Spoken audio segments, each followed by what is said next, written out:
Alright, so I recently stumbled upon a game I just wrapped up called Spider Fox. Actually, the developer on social media when the game came out was giving away some free codes, and I decided, why not try out a free game? And here we are. Pretty much cleared 100%. I think, because this gameplay is from earlier, but you saw in the very beginning, perhaps, in the one corner, a group of all the different animals you've saved, just like little trophies of them. I think there may have been a couple missing. I don't remember for sure. They might, randomly generate, and maybe I just, the randomizer just so happened to not hit a couple during my playthrough, but what do I know? And maybe I'm remembering wrong. But yeah, it's kind of funny to think about because I did enjoy the game, and I intend to buy a copy to show my support for the developer.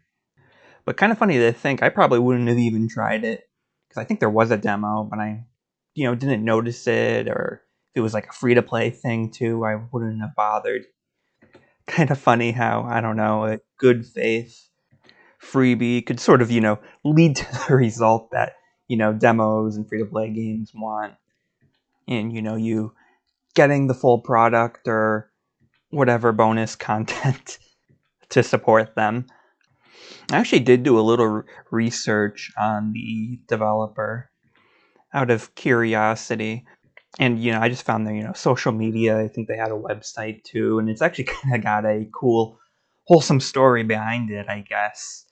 There's a young son who came up with the idea to mesh the cutest and scariest animals they thought of together. Thus, the inspiration here. And it was just sort of a side project the family worked on that they decided to share with the rest of us, which is really cool. Like, as a kid, I would have thought it was like the greatest thing ever if I contributed anything to an actual game being sold on, a platform like Steam. That's the kind of things that we lie about to try to impress our friends. Oh, I actually have a uncle that works at Nintendo, or Ubisoft stole this idea from me, when we're young, and that's something this kid can do legitimately. I'm not gonna lie, going into this, my expectations were very low because honestly, what do you expect from a group you never heard of? First game, free code, and that. My expectations were exceeded, though, I will say. Like, I was kind of expecting, because I knew nothing going in, this to maybe be something like Goat Simulator, where it's just not really my kind of game. I might mess around with the physics in the area for 20 minutes, and that'll be that. Instead, we were treated to a relaxing 3D platformer, which I like a good 3D platformer. Obviously, this isn't gonna blow Mario Odyssey out of the water or anything, but it's certainly good for what it is. A smaller title, new developer. And I don't know, the gameplay itself almost, this might be like a strange comparison, reminds me of sort of the relaxingness of stuff like Animal Crossing or Stardew Valley, where you just kick back, explore a world, collect, do your thing, and it's a fun time if you're into that. I will say the one thing I didn't really enjoy with the game, and it's kind of self-inflicted, but when you unlock the last set of levels to go to in the overworld, there's kind of like a mini boss between. And I sort of messed up because there's no health, but you have your webs that you shoot and your webs that you sling, and you lose the webs that you shoot when you take damage. Not only that, but it's the currency. Like, you might see in the top right corner, there's 3 coins in a level, which will unlock a mini map to help you round out some of those final collectibles. And I bought one of the hints for the coins, which was quite a few webs. And then I sort of messed up the first metal encounter with a new enemy type, and then I ran out of webs. And then I wound up having to go back to some of the earlier levels to just grind webs and money to buy webs, which kind of backfired on me later because I needed more money to get the upgrades needed for the final boss, so I had to grind some money then. And I don't know, grinding or feeling forced to, especially in a really just sort of chill, relaxing game, just to complete the main story or whatever, can be a little frustrating. It wasn't like a super big deal, but, and like I said, I can blame myself a bit for that one. I don't really know how you would fix that. Maybe if you start regenerating at least enough webs to do a power shot when you're out of the action, or maybe entering a level with a low amount of webs, especially at least the bosses, where it may not be as easy to get webs with a few bonus webs in the beginning or something. They do have, you've seen maybe some boxes in that in the gameplay here. But I don't know, maybe I just got unlucky. Oh yeah, there's some chests too. But webs just weren't spawning for me in the ones I found in that level with the boss. That sort of derailed things. Or even if you can convert your swinging webs to regular webs.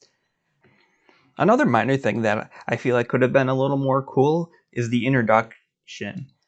I don't know, I don't like when interesting things sort of happen off screen and you're sort of introduced to the main protagonist, antagonist, and then there's a cut, and then you're outside the glass cage Spider Fox was stuck in, and the evil scientist was stuck on to the wall in a web. I don't know, I kind of wish, I don't know, maybe there was a little cutscene, or even if you could start playing the game and they introduce charge shots and you see like a crack in the glass that you can break that will simultaneously hit the scientist into the wall, or if they at least, because I kind of noticed there wasn't even a area where you could have seen where Spider Fox came out of the glass cage from. Once again, though, those are really minor things, just little small details that didn't really affect the overall experience. I will say I did like some of the middle levels better.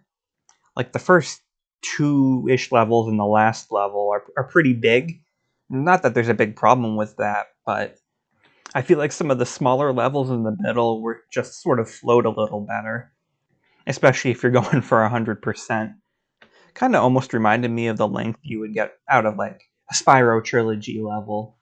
And I personally would have preferred if maybe, the first area or two, or maybe split into a couple levels or something like that. I don't know. One other minor thing that I thought was a little funny, you obviously got a bunch of, crazy animal combinations going around. And they do have their own, like, different speeds and sizes, so you'll sort of be running around and you'll be like, oh, good. This turtle hybrid's going to be going really slow and be an easy catch.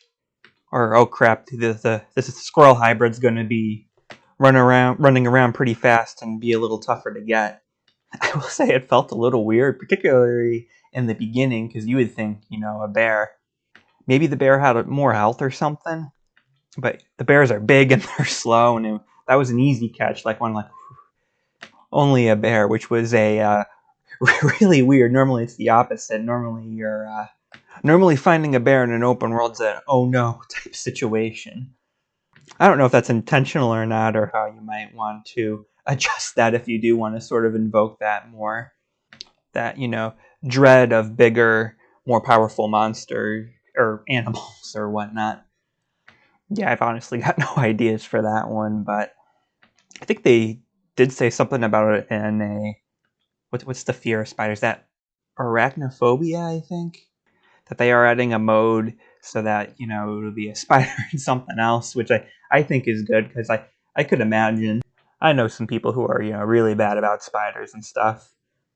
And I would hate to, see someone miss out on this game because of that. I do wonder, what's in store for the future for the developer with, future games and even this game itself. Like, I don't know if it would do well on Switch or something, or how obviously easy it would be to port or whatever. But I do feel like there's a decent platforming audience there. But then it's like, how do you stand out too? Because there's a lot of small games, and admittedly, this isn't one that you would think would really stand out at first glance.